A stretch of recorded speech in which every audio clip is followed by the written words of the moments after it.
The SAG Lie. Her Narcissism in a Nutshell.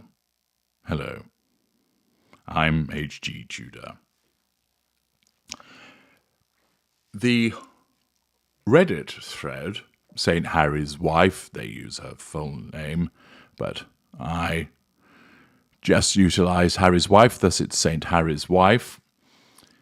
A post by SAG Lie makes reference to when Harry's wife told the lie about her SAG membership.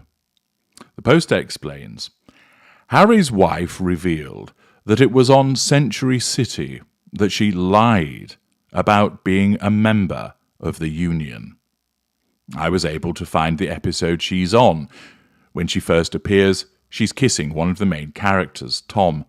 She appears for less than a minute, seems very uncomfortable on screen, and keeps turning away from the camera to a table behind her. The hair is straggly, and she does the tuck behind the ear. But the hand she uses covers her face. The whole vibe is uncomfortable, in my opinion, and she doesn't do a good acting job. Apparently, she doesn't know how to simulate being at a party and having fun, but being a side character. It was really stupid to lie and piss off the casting director for this show, because this role is never going to reoccur on this show. I didn't even see her in the rest of the episode. You'll be familiar with the fact that Harry's wife lied about having SAG membership. This was a conscious lie. Much of the time, the lies that she tells are her truth. But there are instances where she will know that she's telling a lie, and in this instance, she knew that she was lying about her membership. But of course, because she has no emotional empathy, no sense of guilt, and no conscience, it was deemed appropriate for her. In that instance, her narcissism allowed her to know that she was telling a lie, and of course, she has no problem with doing it. She sees that it's appropriate. It's also the fact that she later admits to telling a lie. And when she does, the video which you might have seen where she admits to telling this lie, she laughs about it, which demonstrates the callous nature of this individual and underpins her absence of emotional empathy. She doesn't have the forethought to recognize that admitting to telling a lie doesn't make her look particularly good. Her narcissism doesn't come to her rescue in preventing her. Indeed, her narcissism suggests that it's a good idea that she admits to telling the lie because people will find it funny, and therefore, by laughing, that will bring them under control and provide her with fuel. So at a later stage when she admits to having told the lie, she does so in a flippant manner, driven by her narcissism, utilizing the telling of a lie for the purpose of asserting control over that particular audience and drawing fuel from them because they'll laugh about it. Of course, her narcissism isn't thinking about the collateral consequence that years later people will unearth that clip and point out, look at her, brazenly lying about her SAG membership and admitting to the lie and not caring. What a horrible human being. Furthermore, of course, she tells the lie in relation to appearing on Century City. Her narcissism deems that it was appropriate for her to lie about her membership in order to get the part.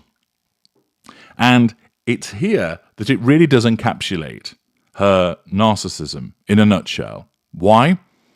Well, as SAG Lie has pointed out, the part was only a very small one. The role was never going to reoccur on the show. Therefore, why would you risk the telling of a lie for such a minor part? The reason being, her narcissism. Her narcissism needs to assert control in the moment, i.e. to get the part. Therefore, it deems that it is appropriate for her to tell the lie of not having membership. That enables her to get control over the casting director, draw fuel by way of response, and of course the residual benefit of getting a very small part in a show which I think was cancelled after just 9 episodes anyway. And her part doesn't reappear at all. It's a tiny role. Leaving aside the fact, of course, that her behaviour was entirely unethical, it's demonstrative of her narcissism in action, because all it cares about is getting control in that moment. And as I've explained to you before, the narcissism will use whatever is lying around, so to speak, to achieve that. And often the narcissist will tell the half-truth, tell nowhere near the truth, but sometimes use the truth to assert that control. Rather than go through the process of an appropriate application or admitting that she didn't have membership, which presumably, and I'm not fully familiar with the rules, but presumably might mean that she couldn't have a speaking part, but perhaps could be an extra in the background. But the point is, rather than make the admission and go through the process, her narcissism deemed, why bother with that? That's not going to get us the control and the residual benefit that we need in this moment, and that takes time. As I've explained to you before, if the narcissism can achieve something promptly by telling a lie, by just talking about something rather than actually doing the right thing, then it will cause the narcissist to do that. That's why so often Harry's wife talks about lots of things and doesn't end up doing them, because she's able to get to control the fuel, the character traits and the residual benefits from words alone, and no follow-up is necessary. Here, the narcissism deemed that she could just say something, i.e., oh yes, I have SAG membership. Thus she tells a lie. It gains control over the casting director that she's speaking to. His response provides fuel, and she gets the residual benefit of a small speaking part. But there then come 2 collateral consequences from that. The first, she's told a lie to get a minor part, a tiny, tiny part. I think you will agree it wasn't worth doing. But the narcissism isn't looking at the totality.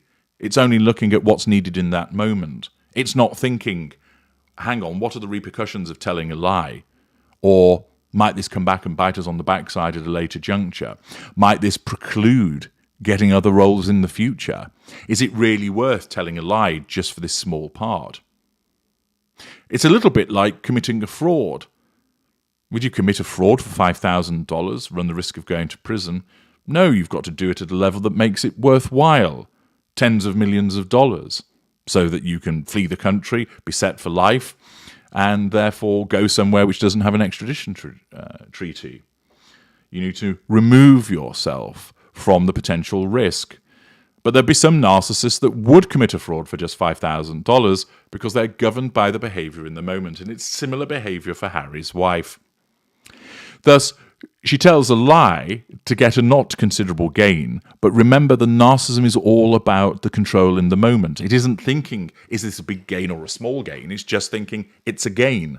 And then, of course, she had no idea where her life would lead to thereafter, but it meant that years later, people unearthed her admission about this lie and the lie itself, which has been resurrected here on this Reddit thread, so people can confirm what a grifting liar she is and express their disapproval of her behaviour, adding to all of the other things that she's done, people shaking their heads, and it's the further collateral consequence. But it really is the encapsulation of her narcissism in a nutshell. Achieving those prime aims in the moment without due regard for the collateral consequences, the hallmark of lesser and mid-range narcissists. I'm HG Tudor. Thank you for listening.